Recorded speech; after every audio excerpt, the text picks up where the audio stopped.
Hello, welcome to Locked On Sharks, the premier hockey podcast of your favorite team in the Bay Area. And we are back today with another draft profile, probably one of the most polarizing people in the draft. Matvei Michkov, the Russian, potentially the best Russian. So we're going to have Sam McGilligan on to profile Michkov, kind of see where he fits, his strengths, his weaknesses, and why he's such a polarizing player. So all that and more on today's episode of Locked On Sharks. You're Locked On Sharks, your daily podcast on the San Jose Sharks. Part of the Locked On Podcast Network, your team every day.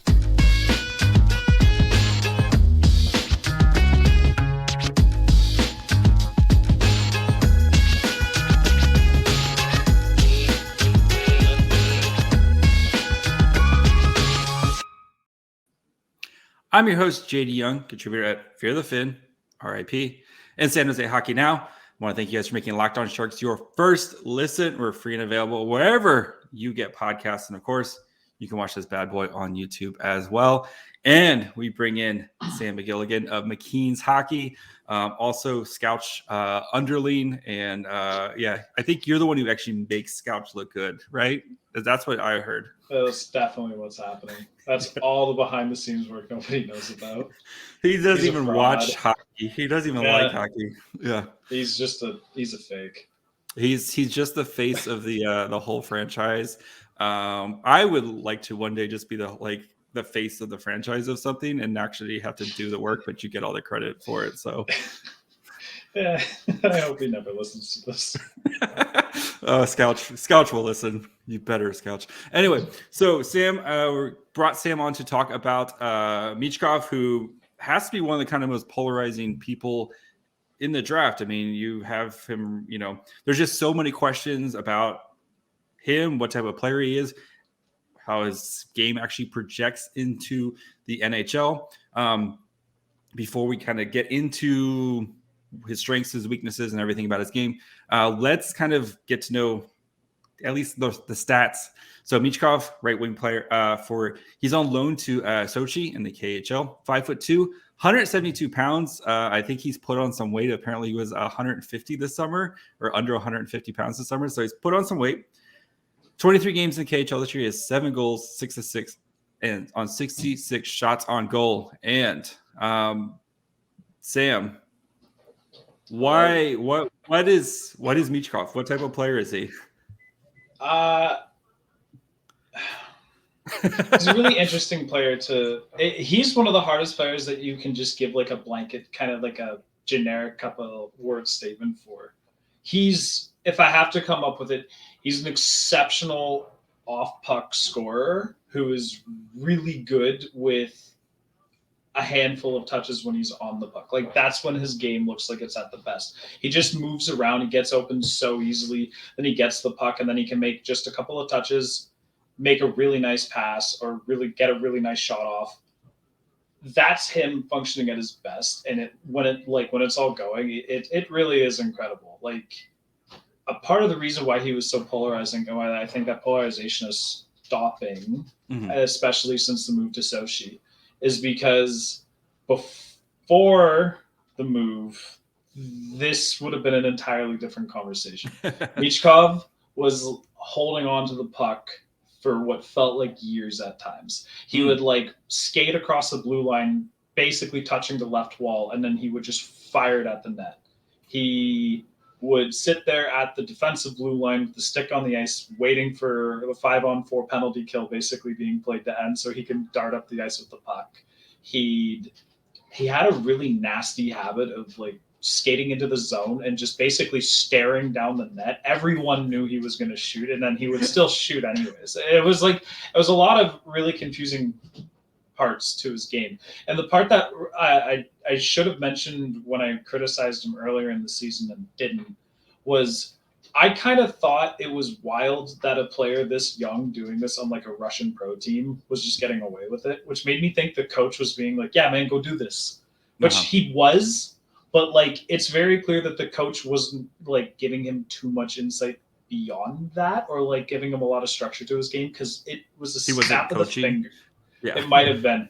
It was a snap of a finger. Not to mention he went up a level, because most of the criticism I gave him was at the VHL level. I actually didn't give too much mind to his KHL tape because it's a hard jump, right? But like it's a Sochi KHL tape where it's like, oh, okay, well he's better at this in the better league than he was in the worst league. Quite literally at the snap of a finger. It's like his coach was just like, hey, when you get the puck, just want you to protect it and send an area pass into space there, draw a guy in, little slip pass around him.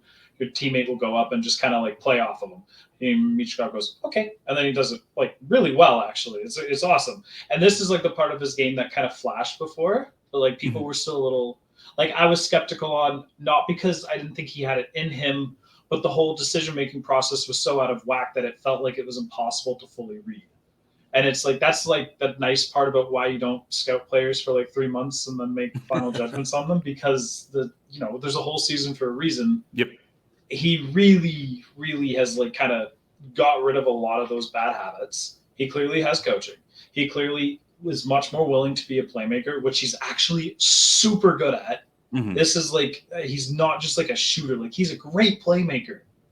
He's a fantastic in motion player kind of in general. Like he can get the puck in motion. He's got amazing control. He can shoot. He can change the angle on his release at like the last second. He can fake it into a pass. He can fake passes into shots because his motion is so effortless that he can just get enough force off of what just like a no loading up on the shot. He can like catch pucks in motion in one like same catch, just one motion quick for a release. It's an NHL shot. He can score from afar. It won't happen in the NHL unless the goalie misses, as it's always the rule with low danger shots. But like, he's still better at it than most, for whatever that's worth. Patrick Laine is like he's not like Patrick Laine where he could actually score from that distance, but like he's going to be so much better at everything else that it is all going to come together. He's a little feisty guy too. I think the most controversial part with him, and this is like the part where I still think that even though he's so much better than I read him out to be at first, and so did the other skeptics, that I think most people have come back around. They're like, all right, well, no, he's amazing. Like, but that's pretty obvious. He's still not in that same tier as Fantilli and Carlson for me. Yeah. And I think that's going to stay the same unless he also kicks up a bit more and kind of shows more. If anything, it's because it's like, as fantastic as his shooting is, and it is fantastic, don't get me wrong. Yep. It's not like those guys are slouches either. Yeah. They're bigger bodies. They're highly skilled. They're unbelievable in transition. Like Michkov's great. They're still, I think both are kind of better, or at least show better potential in that regard. Everything Michkov is great at, the give and goes, the area passes. Fantilli, Carlson have them too. It's like, it's a loaded draft. Like it's just not a slight on Michkov whatsoever. Guy would probably go first last year. I think if he kept this form up for the rest of the year, I'd take him over anybody last year. But like, it's a good draft. It's a really good draft. It's a really, really good draft. Yes. Like, it's awesome. Yeah, I mean, especially when you're at the top of the draft, as the Sharks are projecting to be the top of the draft with these guys. I mean, you have to kind of pick nits, right? And be like, well, we know Bedard is in his own tier, right? Yeah. And then when you're getting like Fantilli, who'd be the first overall pick in 9 out of 10 drafts, right? And then Carlson, who would be a first round pick in most drafts, and then you have Michkov, who could be a first round pick in most classes. That just speaks to how crazy this draft is. And, you have to kind of pick nits. Like this guy's really good. He's not as good as a generational player in Connor Bedard and Fantilli, who's going to be an elite player in his own right. Yeah, it really does come down to that. Yeah. All right. Before we continue, I want to kind of dig into some more of Michkov's game, talk about kind of what areas he needs to kind of focus on before he makes it to the NHL and kind of his path to the NHL. Do want to take a quick break, talk to you guys about our friends over at FanDuel. Super Bowl's over, but that doesn't mean that betting season stops. Right now, of course, the NBA is in full swing. We're, we just finished the trade deadline. We got the All-Star game coming up and then the road to the playoffs. And now is the perfect time to download FanDuel, America's #1 sportsbook, because new customers get a no-sweat first bet up to $1,000. That's bonus bets back if your first bet doesn't win. Just download the FanDuel Sports app. It's safe, secure, and easy to use. And the best thing on it is you can bet from everything from money line to point scores to threes drained. I really like the 2x3 bet. If a team scores 2 3-pointers in the first 3 minutes, that's just easy money right there, right? Plus, FanDuel even lets you combine your bets for a bigger chance at a bigger payout with the same game parlay. So don't miss the chance to get your no-sweat first bet up to $1,000 on bonus bets when you go to FanDuel.com/lockedon. That's FanDuel.com/lockedon to learn more. Make every moment more with FanDuel, an official sportsbook partner of the NBA. All right. We know about his shot, right? His shot is an NHL caliber shot. And it sounds like his bad habits might have just been because he was in a bad situation. And we see that a lot with players. Like you and I talked about Brad Lambert last year, where Lambert had a ton of bad habits because he played on a terrible team and he was asked to do everything on this team. And it seems like Michkov's playing on a better team with better players around him with actual real coaching. We're seeing him kind of start to thrive. What is the one thing that's going to hold him back, or what's the one thing he needs to work on the most as he kind of transitions, becomes a better pro and eventually in the NHL? I think this question really is going to differ based on who you ask, because there's a number of things you can point to, but none of them are like that clear detriment, because he's going to play and he's going to be good. Yeah. Like that part is already clear. If he just took the exact player he was and just like improved it slowly over the next bit, you would get a really good NHLer. Defense is the obvious standout, I guess you could say, for some people. It all depends on how much you value your defense from a winger. Which defense is for nerds. I just want you to score awesome goals. Like that's my like. I respect it. Right? Like, I mean, that's like my whole Erik Karlsson. Like Erik Karlsson can't play defense. I know Erik Karlsson's a defenseman, but like Erik Karlsson is awesome at playing. Yeah, he is. His best defense is playing offense. Like if you're controlling the puck and keeping the other team from not having the puck, you're playing good defense. Yeah. That's like, yeah. Go score goals and be awesome. Okay, let's ignore the defense then. All right. The one thing that I've always been a little nervous of, and I critiqued this in the past, but I worded it really badly, and I didn't get to I did it via text, so it didn't really come through. His puck protection skills are really good. Mm-hmm. He's got, for a guy who with limited wingspan, and he will have limited wingspan in the NHL, just because he's 5'10". Yep. He's really sturdy. He really uses his skating well. He's always mimicking the footwork, he's making defenders struggle to mimic his footwork because he's always blending it up. He manages to basically make it work almost all the time there. With SKA, this was a really big problem for me in terms of seeing projectability, because this is where like the really bad decision making would come in. Like I have 4 plays in my head that I'll never forget this year, where I was just like watched him make what I felt was a bad decision, followed by like 4 other, dude, how are you still making bad decisions in the same carry without passing the puck to somebody? It's just like he would escape something by the grit of his teeth, and there's another person there, and he's like, time to protect the puck again. And then it's just like constantly working his way around the perimeter, fighting tooth and nail for this puck. And it's just like all those other teammates are standing there like, just bro, pass the puck, buddy. What is going on here? Yeah, just take the L and pass it. Yeah. Each one ends with him just firing it from the blue line on like a turnaround shot. 3 of them missed the net. It's like, okay, that's problematic. Like it, no matter how you look at it. I guess the difference between Michkov and Lambert last year was like Lambert would do stuff like that, but Lambert was also extremely efficient at moving the puck around and getting the puck up the ice. And Michkov was struggling with this sometimes. Like his pass percentage can be really bad. It all, right now, I'd say he blends this and his handling a lot better. So now it's less about improving the puck protection and the efficiency. Now it's more so about the handling in motion is really nice and the puck protection in motion is really nice. And if they blend together, he could be quite the possession player in the NHL, which is something that I think people were concerned about even as far as 2 months ago. Just like these new little flashes, he draws in pressure really well. He escapes pressure and he protects the puck. And then he knows what space is open and he can pass into it. And smart players in the NHL will pick that up and they'll go into that space in motion, have space, make plays. All this happening up the ice in transition and in the offensive zone. that part of his game is probably like what he needs to just continuously get better with and better with. Just consistency. If you just want to see him like score as many points as possible, it's going to come from that. Because I'd say like the off puck part of his game that he'll score the rest of his points with, that's already going to work. Like no matter what, like he doesn't really need to, the only thing that he needs to improve there is just coming over and just getting used to the timing here, which won't take very long, if at all. That part is like he reads off puck so well to the point where even before I was a little concerned because sometimes I was like, it was only shooting. He only cared about getting open for shots, really. He let way too much of the work fall on his teammates if he wasn't trying to YOLO it himself. Now he works with them a lot more. He'll use the same off puck skill just to get open, and then he'll make like a quick 1 or 2 touch pass to the open defender, and then he's back in the middle. Puck got shot on that. There's a rebound. Michkov gets on it, immediately passes it to somebody. It's impressive how quickly he's moving around the ice, how he's impacting play, the efficiency of the decisions, the danger that's coming from them.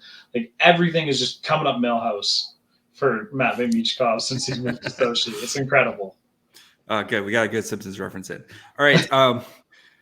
Where would you think he would fit if the Sharks do draft him? You know, Sharks are kind of looking like a 5th pick. Where does he kind of fit within the Sharks kind of prospect pool? Where would he play? I mean, it sounds like him and Eklund would be like a perfect match, especially with Eklund's ability to find guys in open ice and his passing. And you've seen Eklund's puck protection, especially in the AHL this year, improve so much. Where would he kind of fit in the Sharks prospect pool? Operation Get Eklund a Friend is a new, and we're moving it to Matvei Michkov. Because I actually legitimately think the Sharks are one of like the 3 best positions for him to go to. Really? There's a star. 100%. Okay. I mean, it's easy for this to be said about quite a few players though, because you have William Eklund and like they're just gonna like adore playing with him because he makes everything super easy. But like Michkov and Eklund both think the game on that super, super high level. And like a player like that moving off the puck really benefits from a guy like Eklund who can be the primary dude with the puck. He can draw in pressure, escape pressure, pass it to Michkov, who draws in pressure, escapes pressure. Eklund will do it with more skill and finesse with his touches. He's really good at like that catch that puts the puck in kind of like a loose space so the defender thinks it's valuable and it's a quick pull back and a cut the other way and he's attacking, he's behind his ankles. Whereas Michkov will mostly just like somehow protect the puck past him anyways. Like he just like kind of like it still feels like he's just making it up as he goes, but at this point it's now like, okay, you're finding a success with it, so like you can trust him. Eklund will trust him. They'll take a little bit and then they'll click, and then they'd be one of the most hilariously fun duos in the league. San Jose is without a doubt one of the best places for him. Thomas Bordeleau as a center would be interesting if he can get up to that level alongside them. And hell, he doesn't need to necessarily if he's playing alongside them. He just needs to be like enough. Yeah. Then there you go. That's San Jose's. That's a hell of a line. That's pretty fun. All right. I mean, of course, though, with Michkov, there's kind of the Russian factor of like, well, how long is he going to stay in Russia? And like when he comes over, what are you getting? Is this like I think his contract's through 25-26, so you're not going to see him till then, it sounds like. And we know, of course, the contract stuff with Russia and US, it's a little weird. But is it going to be one of the hope is right? He goes over there, he finishes developing, and then he steps in and he's like Kaprizov, where he steps in, he's a day one impact player in the NHL. Is that kind of the hope with him? I would say so, but you definitely give him the use of development. Honestly, this contract of him staying over there, assuming that's like the route it goes and he gets fulfilled, it is going to be a huge blessing for him. Not because of anything to do with him, but sometimes with high-profile players going early in the draft, when they can play, they do play. Yeah. This is fine because these guys are good enough to tread water and slowly add to it. But there is something to kind of just say about that. I hate using such a generic sounding phrase, but like that killer instinct you learn from just being like that guy scoring all of the points for your team. Years of just going back and destroying the KHL even more than he did the year before. Like Michkov is undeniably just going to get better over the next 3 years. Like all players do at that age. It doesn't matter how good they are already. They're just going to keep getting better. That's naturally you're going to get better. Yes, exactly. So letting him go over there, no matter what, he's playing in the KHL. That's not like it's a weak development league. Even if you can make the argument he's 100% NHL ready, he's ready to develop in the NHL. That's fine. He can also develop in that league. That league is definitely good enough for that, and he plays in it already so well. You get a fully polished 3-year development Matvei Michkov at the end of it. I can see so many situations where even though on draft day, if I'm kind of a part of the team that's making the decision, I'm like, I want Adam Fantilli or Leo Carlsson.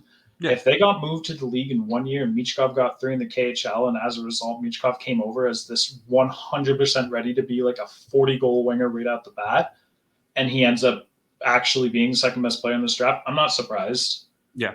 It's not the bet I'd make if I'm in charge, but like I'm not. So if I'm making an observation, yeah, that can totally happen.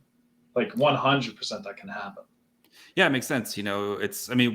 What's the difference? He's doing it over there instead of like being in the SHL or being, playing in college or something like that. It's just, he's doing it over there, and it's a little bit more like kind of locked down. Like this is where he's going to be. We'll see him in a couple of years, and he should be, ready to go when he comes over to the NHL. Before we get into some kind of bigger draft talk and, kind of get Sam's thoughts on this draft, do want to let you guys know about our friends over at Athletic Greens. New year, new me. You want to kind of take care of yourself, better gut health, more energy, and optimized immune system, but you don't want to take a bunch of pills and vitamins. That's where Athletic Greens comes in. One delicious scoop of their AG1. You're absorbing 75 high-quality vitamins, minerals, whole foods, source superfoods, probiotics, and adaptogens to help you start your day right. Just have it before you have your morning coffee, and you are good to go. Best thing about it, less than $3 a day. You're investing in your health, and it's cheaper than going to, if you're a Dunkin' guy, Starbucks guy. I'm a Dutch Brothers guy. Whatever. It's cheaper than doing that. And it's also cheaper than going to the store and buying all the vitamins and minerals and pills yourself. So Athletic Greens has over 7,000 5-star reviews, and they're making it really easy for you right now. Go to athleticgreens.com/NHL Network. Get a free 1-year supply of immune-supporting vitamin D and 5 free travel packs with your first purchase. Again, just visit athleticgreens.com/NHL Network to take ownership over your health. Pick up the ultimate daily nutritional insurance. All right, Sam. We kind of touched on it. This draft, bonkers at the top. Guys, Connor Bedard, who I'm still trying to confirm, but I think he's going to be good. You have guys like Fantilli, Leo Carlsson. Leo Carlsson, I think that if he might be like the greatest consolation prize if you're not picking one of the top 2 picks. I feel like. Oh, he's like, I can't. We can talk about like first and second overall. When's the last time we've seen him like 1, 2 like this? Who's the last 3rd overall to be this good? Like I'm thinking in my head back to each draft. I'm like, Leo's probably going first last year. He's probably going first the year before. He's like maybe Stützle. Okay, Stützle's up there. Carlsson, I think, is 100% on that level, if not maybe like a bit better, especially because he's super pro ready. Yep. And then you've got who was that? Kirby Doc. I'm a Habs fan. I'm still taking Leo Carlsson. And then Kotkaniemi. Oh, wow. I followed that one up with the Habs fan. I walked right into that. Well, I walked right into that. Yeah. Carlsson, and we know the Sharks love to draft some Swedes. They've done it first round the last 2 years. I mean, this draft feels weird because it's not who's going 1, 2, 3. It's which teams are getting 1, 2, 3 with the ability to pick it. That's the excitement. It feels like in this draft is going to be the draft lottery is going to be more exciting, I think, than the actual draft, at least at the very, very top, because you kind of know at least the first 3, right? And then Michkov is going to be the wild card where he could go. I mean, he could go. I think he could unseat somebody if he has a ridiculous stretch in the season and one team is like, man, screw it. Yeah, I don't think it happened, but it could. Crazier things have happened, but at the same time, seeing the NHL pass on Fantilli and Carlsson, they're big. It's not like they're small, and they're super good. I don't know. Yeah, I mean, let's find out. But of course, so this draft, like it's kind of weird because there hasn't been like a defenseman who's really kind of made a name for himself. That's like, okay, this is going to be like the best defenseman. So the Sharks definitely need a defensive prospect. I think I've been saying, I think whatever their second pick is, if it's either a late first round, thanks to Timo Meier trade, or if it's, their first pick in the second round, I think they're picking a defenseman with their second pick. Who's your favorite defenseman so far this draft? Axel Sandin Pellikka by the thinnest of margins that I'm not even joking. I would describe as a 50.01% win over Dmitry Simachev at 49.99. But they're both top 10 contenders that are just outside of the top 10 for me right now. That are quite honestly, that's not even true. I have a 5-man tie at A right now. I legitimately cannot decide between 5 players. Sitting on the fence, I have never looked at a single order of them where I'm like, I'm satisfied with that. I've changed it at least once a day. I'll just be like, nah, I guess today is the day that guy's on top. I'll like open up my phone really quickly, like move them around. It's just that one group of 5 players. Everything else stays the same. These guys move. Both of them are awesome. Yeah. All right. So what makes them like? Because what makes them guys who might be able to kind of creep into the top 10 here? Sandin Pellikka is the only high-end pro-ready offensive defender in the draft. Like at all. Oh no. Mikhail Gulyaev's got the speed, but he's got a lot of things that make him not pro-ready. Mm-hmm. Luca Caglioni's just not pro-ready. He's just really good, though. I like him a lot. Actually, but he's not pro-ready. Simashev plays pro, but he's really good at like everything in isolation. You kind of want to see it like come together, and it likely will. But like Sandin Pellikka is like in the SHL right now, scoring points and driving incredible results by just whipping passes around the ice of all levels of complexity and carrying into space, threatening the passes to carry into space.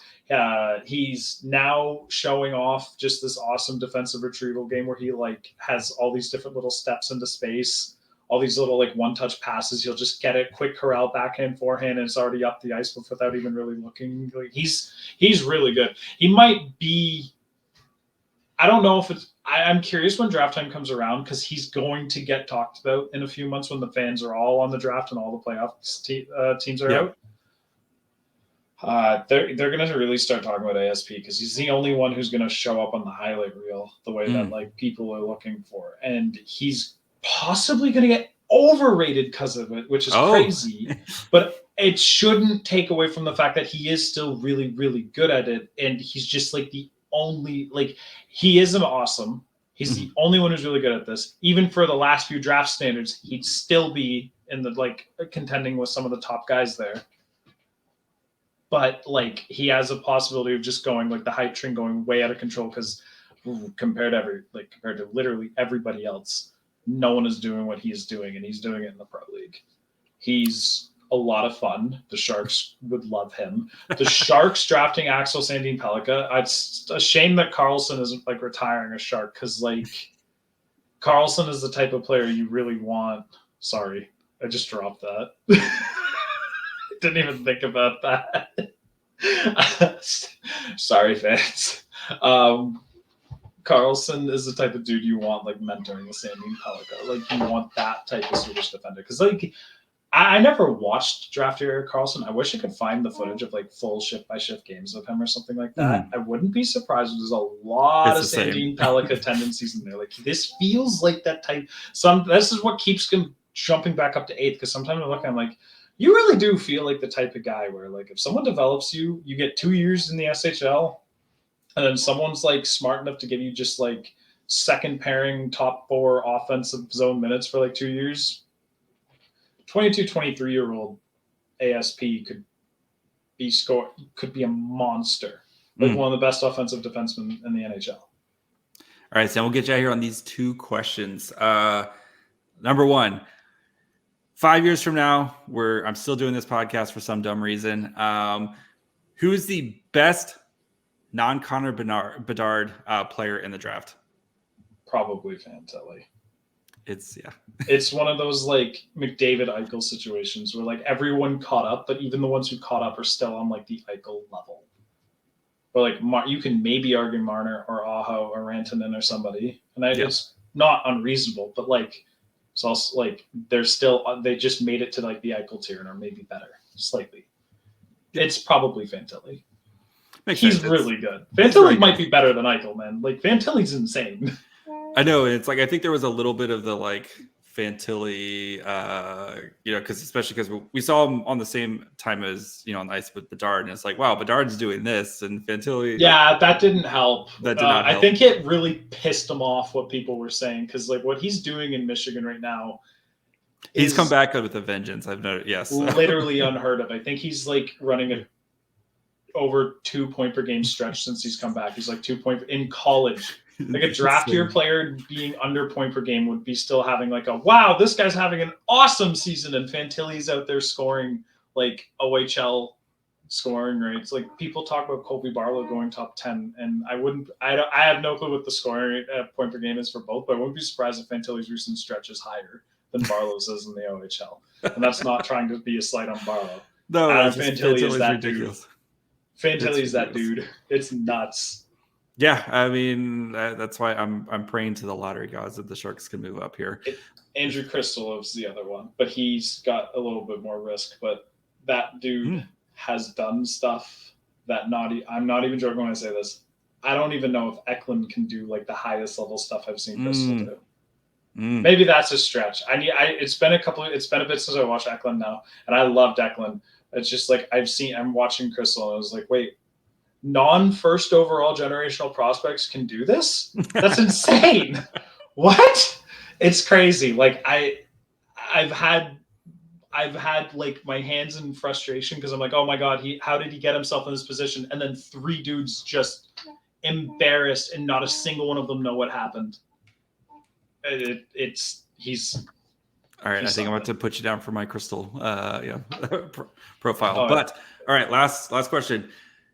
Where does Michkov go? What pick? What's Mackenzie's list say? Mackenzie's list say? I think Mackenzie has some 5. What is it?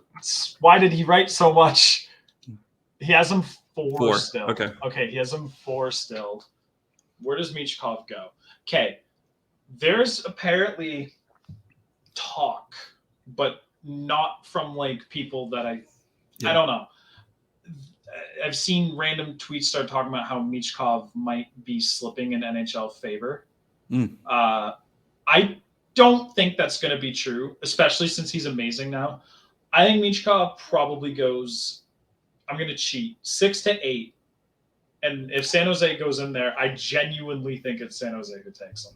Although I think I said this to somebody last year and I was super wrong, but like nobody expected Arizona to give you guys everything for Connor Geekie. So that trade. Yeah, I think I know there's people saying Beasthead might be better than Geekie right now. It's kind of like Geekie's not had a great season, and Beasthead's been pretty awesome this year. So I wonder.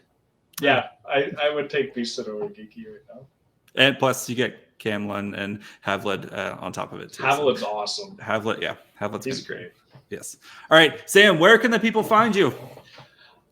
Every time I do this where I'm like, what's my Twitter again? Oh, it's on the screen. Oh, man. Okay. You can find me on Twitter at Sam. Sam_McGilligan. Thank you. You can find my Substack at sammcgilligan.substack.com. You have a great, you just tear down Michkov as your pinned. Yeah, that's great. Oh, yeah. I am writing a follow-up that will unpin that, but I have a rankings coming out on. Oh, good. It's fully done. It's just Super Bowl. That didn't make any sense. I was like, I can hold on to it for a week. Now we've moved on. Yeah. Super Bowl's done. Now we can get into like we can get to NFL draft, NHL draft, baseball, like everything else can start happening now that the Super Bowl's done. Yes. There's also McKeen's Hockey and Puck Preps, who I do work for both of them. I've got a Fantilli thing that I plan on going up on McKeen's within the next few weeks, and something Scouch and I are working on as well, going towards McKeen's. Both are going to be awesome. And that is pretty much it for now until the draft momentum really kind of starts picking up. I don't know. I've got ideas for stuff I do later on. I just haven't decided fully yet. Go with the flow. That's the Locked On Sharks motto. Just go with the flow. Exactly. Sam, Natural thanks. fit. Same. Thanks as always. I'm sure we'll have you back on Thank you. again for another profile. Until, of course, you can follow me on Twitter at MyFryHole. You can follow the show on Twitter, Facebook, and Instagram at Locked On Sharks. Listen wherever you get podcasts: Apple, Spotify, Amazon Music. Watch on YouTube. And until tomorrow, bye, friends.